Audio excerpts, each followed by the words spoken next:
Picture this, if you will. You are living through the terror of the Black Death.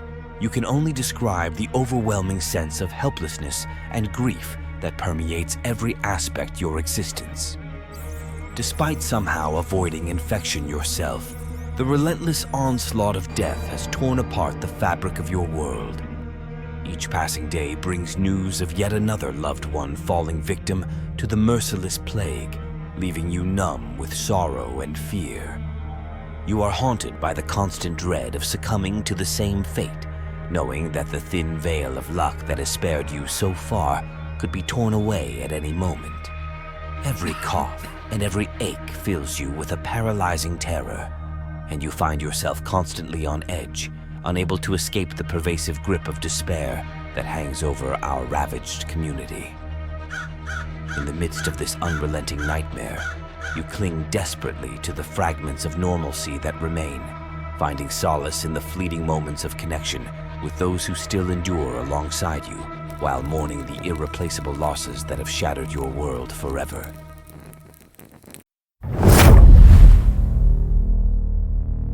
Welcome back to World Whispers History, where we delve into the mysteries and stories of history.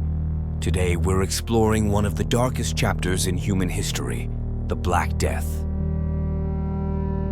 Before we start, I would greatly appreciate it if you liked and shared this video if you enjoyed it and found value in it. Additionally, if you do happen to enjoy this video, why not subscribe so you won't miss out on more videos? Anyway, let's get started. The Black Death, also known as the bubonic plague, was one of the deadliest pandemics in human history. It swept through Europe in the 14th century, leaving devastation in its wake. The plague was caused by the bacterium Yersinia pestis. I hope I'm pronouncing that correctly. Anyway, it was transmitted through fleas that infested black rats. Infected fleas would bite humans, transmitting the deadly disease. The symptoms were horrifying: fever, chills, swollen lymph nodes, and the appearance of black boils on the skin. Within days, victims would often succumb to the disease. As the plague spread, panic gripped Europe. People turned to superstition and desperate measures to protect themselves. Some wrongfully blamed Jews and other minority groups, leading to violence and persecution.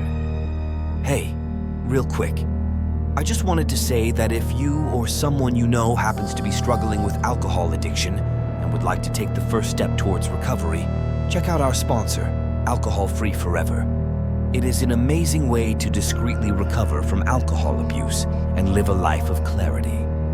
There are no awkward meetings or expensive counselors, and if you use the link in the description and sign up for their weekly self-improvement newsletter, you will also get a free ebook, which spares no detail on alcohol's harmful effects. Anyway, back to the video.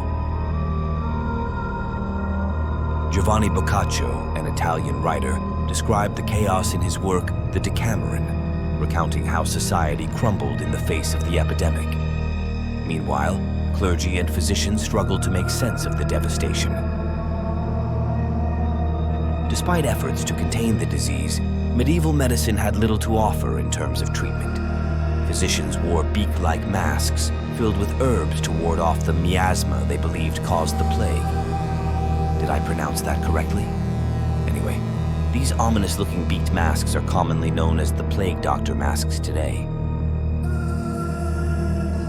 In the end, the Black Death reshaped the course of history, leaving scars that would be felt for generations. But amidst the darkness, it also paved the way for social and economic change, and it created a need to improve medicine, ultimately leading to the dawn of a new era. And this concludes this week's exploration. Be sure to like, share, and subscribe for more fascinating stories from the annals of history. Until next time,